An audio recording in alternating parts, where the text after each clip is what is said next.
Sheriff's Department following a what we think is a stolen vehicle, suspect mostly on surface streets through most of East Los Angeles, and then just moments ago got on the 60 freeway, where the Sheriff's Department has continued the pursuit.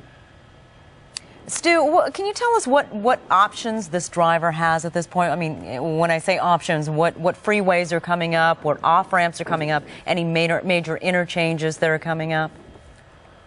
Well, we're still quite a ways from the first one. Probably would be the East LA interchange, and that's still quite a ways up. The 710 also is coming up, but he actually has brought his speeds up a little bit higher. He's driving a little bit more erratically. We see him cutting people off. I believe he's getting off at Atlantic here now. This is back basically almost where it started earlier, but again, you can see him making a little bit more erratic driving here, cutting into the emergency lane a little bit and speeding up, and you know that this is going to have to make a turn here at one point, so we're going to see where he goes. Yeah, got off the freeway now again. He's really Northbound rushing Atlantic off. Now. Yeah, it seems like he's in a panic. Yeah. And, you know, again, this is one of those, whoa, there he goes. Now, see, he's kind of boxed himself in here. Sheriff's Department a little bit farther behind him. We'll see where they're at. But there they come. They're making their way. But somebody led him through there. So, yeah, again, we're back where we started. This is right in the same area where we had followed him before, coming down Atlantic here. So again, this might be a more familiar area. And again, driving a lot more erratic now, and he's picking up his speeds, even on the surface streets. Yeah, more of a sense of urgency and panic, as Sharon pointed out. We've talked in the past about how a lot of these guys that go on the run, they tend to wind up in a neighborhood they're familiar with. The other concern that the police have to be thinking about is whether this is a stolen vehicle, so it's possible a suspect could be armed. Oh, he's really flying. Yeah, that's definitely for sure, Rick. I'm understanding that there possibly might be something wrong with the vehicle, and maybe that's the reason why he's trying to get some speed. Apparently, he has maybe one of the wheels on the other side of the vehicle is going low, and he's actually his speeds have actually increased up to 80 miles an hour here on Atlantic. This is a 35, 40 mile an hour zone area. His speeds have definitely sped up. I did see something look like it fell off the vehicle. I never did see the driver's side window go down. So maybe there is some talk on the radio that I'm hearing that possibly he's having a problem with one of his wheels. So this might be coming to an end here very quickly. Also, he might start having issues with his maneuverability. Maybe the vehicle is not going to be able to. There he goes. You see, now, see, this is what we're talking about. Now he's getting a little bit more desperate. He's driving in on the center divider, going into oncoming traffic. He just clipped that vehicle there. We saw something come off that white pickup truck, so he did make contact with him. And his speed's definitely increasing here as he's now he seems to be desperately trying to get away from the officers. Yes, Stu, this is like watching two different drivers. I mean, when we picked up the pursuit at about, 8:15, this guy seemed to be obeying most of the traffic laws while he was being pursued, but now it's a whole other story. Oh, definitely. And again, you know, we haven't seen him in many of these type of neighborhoods right here, these residential neighborhoods with these small streets. And this gave us, I thought we had an opportunity there to maybe take a look at that front wheel that they're talking about. And again, very tight there. He might have just touched that other vehicle. And as we get along to this other side here, I don't see what the Sheriff's Department was possibly talking about. It looks like all four wheels on this vehicle are solid at this time. But again, he's making a much more desperate move now, moving much quicker and changing up his directions very, very quickly. And it's so scary because he's on these residential streets that are so tiny, and he has such a large pickup truck and going at such high rates of speeds.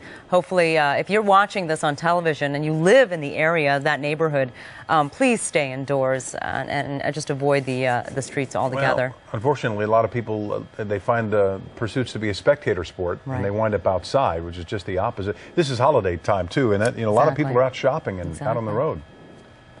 Did he get back on the freeway, Well, or is this a main street? Oh, it seems like a main street. These are still main streets. Okay. These are all very tight turns he's making here. And again, the sheriff's department, we kind of know this just from being in the news and listening to this so often, is they have gone into a tracking mode. They are not going to be. Do you see that helicopter right there? That is the sheriff's helicopter lighting him up. But he's the only person that's going to stay there because of all these erratic moves that he's made just recently, and possibly contacting some other vehicles. And again, right now he has shut off his lights. Not that that's going to help him in any way, shape, or form, but we know that you can see those are probably brake lights. No, that he turned his lights on and he turned his lights back off and on there for a second. But again, this is not going to help him in any way, shape, or form. And the sheriff's department has basically just backed off. You know, they just drove in front of one. Obviously, they want to pursue him. They want to get the bad guys. That's what anybody in law enforcement does. But in this case, they are being told to stand back and just be in the area in case this guy does what they call foot bail, where he jumps out of the vehicle and starts running on foot, or possibly pulls into a residence and runs inside. But right now, the only person's chasing him, physically chasing him, is going to be the sheriff's helicopter. We have Captain Mike Parker from the LA County Sheriff's Department on the phone with us. Captain Parker, are you there? I am. Thank you so much for joining us tonight. Can you give us any update or the information on this particular chase? Sure, it's a stolen vehicle. Our East Los Angeles deputies ran the license plate near Telegraph in Washington in the City of Commerce at about 8:01 p.m., and the license plate showed that the car was stolen. We began to follow the car, and the driver obviously decided not to stop. We have a helicopter overhead and deputies following the vehicle, and we are in hopes that the suspect will soon pull over and surrender. Captain Parker, have you guys backed off into the tracking mode then officially? You know, I can't see right now. Actually, my best vantage point is watching Channel 9 News right now. Well, that's a pretty good vantage point. That's a great vantage point, yes, absolutely. And I'm not the watch commander, so the watch commander is very focused on what's going on with this pursuit.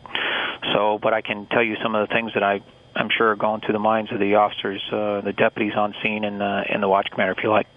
When you talk about tracking modes, why is it that they hang back? I mean, this started us as a very close pursuit, and then all of a sudden they back off. What is the intention or the purpose of backing off? Sure, it's not an exact science, but through experience, we found that once we have a helicopter up and he's following the path of the vehicle, then it's really not necessary for the deputies to be close to the car, and they'll just lay back and wait for the suspects who oftentimes stop, bail out, start running, and then they can go and apprehend them on foot.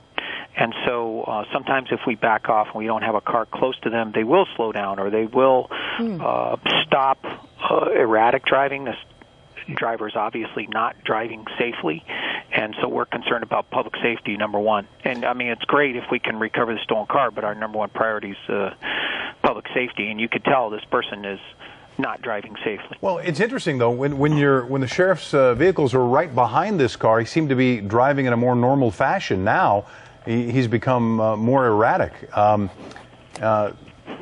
you change your strategy if that's the case?